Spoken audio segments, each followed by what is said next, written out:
Hi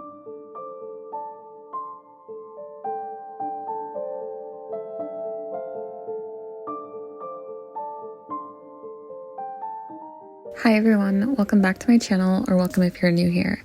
My name is Hiba, and here on my channel I discuss recent missing person cases. If you're into that type of content, go ahead and subscribe, I would really appreciate it. Today we have yet another concerning case, and it's actually the first case I'm covering that happened in 2024. Marissa Carmichael is a 25-year-old mother missing from Greensboro, North Carolina. She was reported missing on Sunday, January 14, 2024, after a night out. The timeline is a little foggy, and it seems like it's changed a few times, but let's go over what I could piece together. So Marissa and her friend, let's call her N, came to Greensboro together. N had actually been staying with Marissa and her family, since she didn't have anywhere else to go.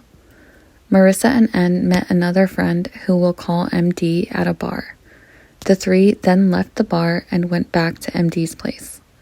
I think this has been a source of confusion for a lot of people, myself included.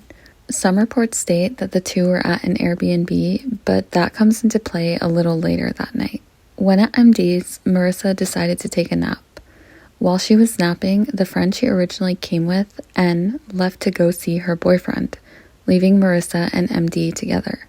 When Marissa eventually woke up, her and MD went to a club called the 117 Sofa Bar and Lounge at around 11:30 p.m. Marissa ended up eventually leaving the club with someone else. It hasn't been officially released who that person was, but rumors are that it's a man who goes by Jersey, who may have been a friend or acquaintance of Marissa's. After leaving the 117 Lounge, Marissa and Jersey went to an Airbnb for an after party. The property is no longer listed on Airbnb, but I'll include pictures if I can find some. I've seen conflicting stories about what happens next. Some reports claim that the two went inside, while others state that they just sat in the car. So I'm not sure whether they actually went in or not. Regardless, we do know that Marissa and Jersey ended up at an Exxon gas station on 809 East Market Street. This gas station is only a few minutes from the Airbnb. Here's where things get really concerning. Apparently, Jersey told Marissa to go inside the gas station to pick up some items, but then took off with her phone. I believe he threw the rest of her belongings out of the car, but he still had her phone. We know this because there is a 911 call from Marissa that night. It's not exactly clear how Marissa was able to call since, like I said, Jersey had her phone, but I'm assuming she asked to use a phone at the gas station either from an employee or someone else who was there. I believe the call was placed at around 3:40 a.m., and I'll go ahead and play it now. Guilford Metro 911, what's the address of your emergency? Yes, ma'am. I needed to contact to the non-emergency number. It comes into the same center. I can try to help you while I have you on the phone, and I can give you the number Okay, for yes. future I don't know where I am in Greensboro. I just got all my stuff throughout the car. He took off with my phone. I have no clue where I'm at. I have no numbers. Nothing. Are you at a business? I am at a store, yes. I'm at a Synergy. Are you at an Exxon? Is this Exxon? 801 East Market?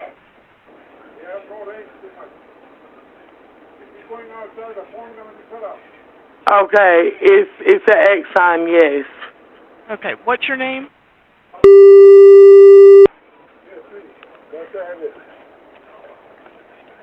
Are you hurt and needed an ambulance? No, I'm not, but I mean, he told me to come into the store and grab some shit and, took off on me, and I don't know where I'm at. I'm in the middle of Greensboro.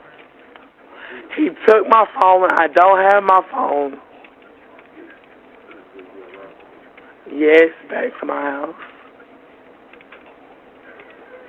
All right, what are you wearing so officers can identify you No, when he they took get my there? shit. You said what? What are you wearing so officers can identify you when they get there? I'm wearing some blue jeans and a white shirt with some yellow sneakers. That's not going to help my problem, though, ma'am. I'm stuck all the way in Greensboro, and I don't know where I'm at. Okay, you just told me you're at an Exxon. Yes, but in order for me to get back home, I don't have any of my contacts.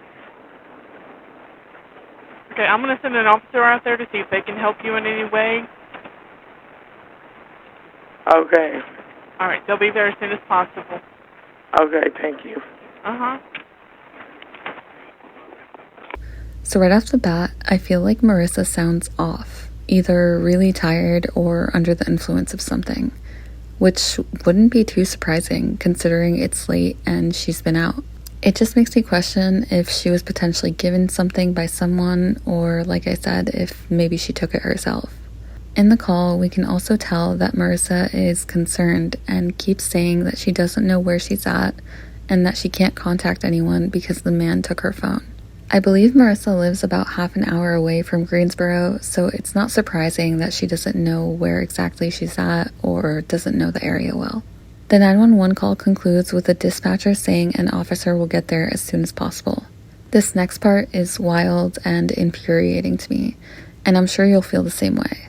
Initially, it was reported that an officer didn't arrive for nearly 40 minutes after the call, and by the time police supposedly got there, Marissa was gone.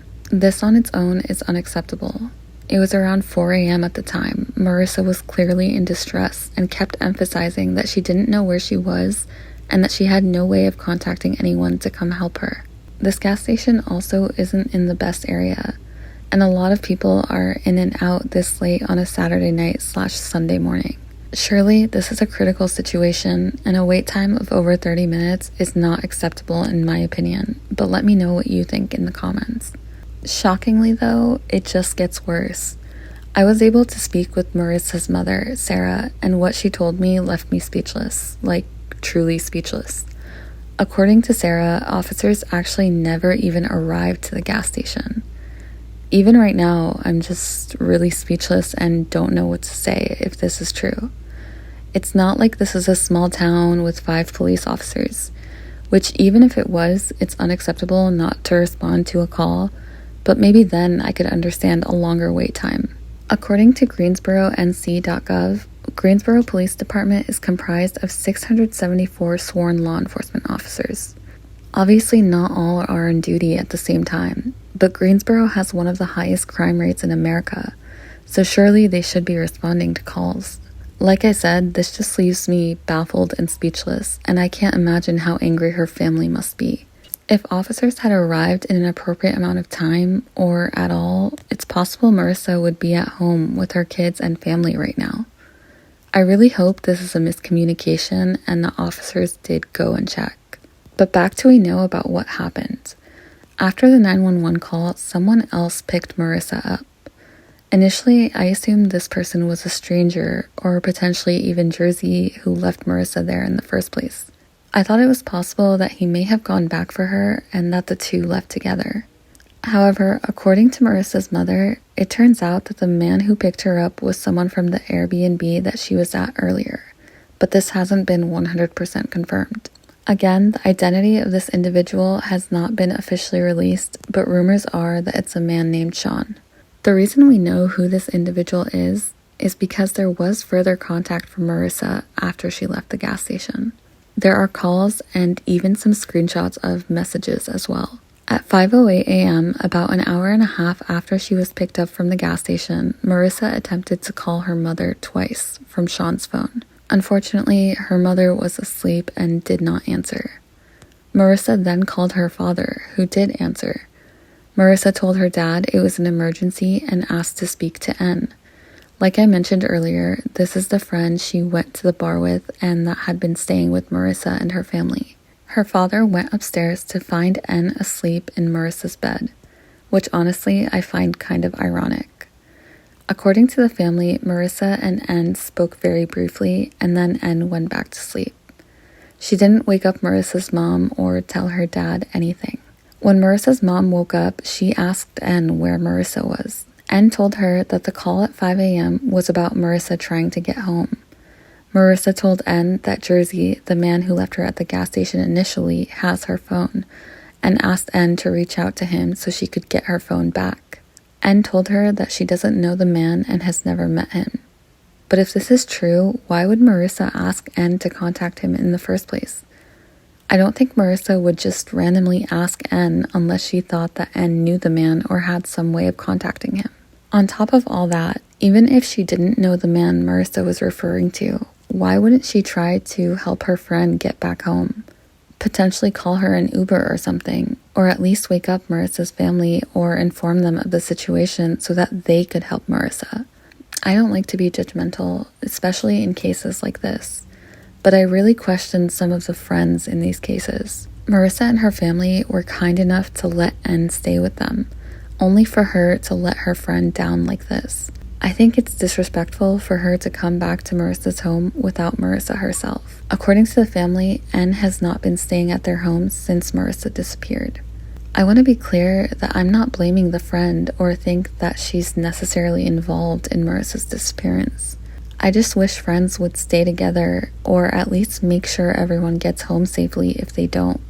Unfortunately, that was the last time anyone heard from Marissa. Sean, the man who allegedly picked her up, claims that they drove around for a little while and that he gave her some cash and then dropped her off at some apartment complex. Honestly, this doesn't make much sense. Why would he drop Marissa off at a complex when we know she was trying to get her phone and go home? He claims that they drove around for about half an hour, which is pretty much the amount of time it would have taken him to get her home. So why wouldn't he just do that? I think it's possible he's not telling the truth and that he knows more than he's letting on. Apparently, he's also been taking down missing person flyers of Marissa, and if that isn't a red flag, I don't know what is. Before we wrap up, I want to highlight that there was an incident report about the Airbnb Marissa was supposedly at that night, in which a woman calls 911 to report that the Airbnb seems unsafe. I'm going to include part of the transcript here. The call starts off with the operator asking what's the address of your emergency. After some back and forth, the caller is able to provide the address. The 911 operator then says, "Tell me exactly what's happening there." The caller responds, "It's a lot of in there first. Second, they're doing drugs. They got underage girls in there. Just a lot of stuff, and I don't think it's safe, so I didn't go in. It was supposed to be just a get-together, a party."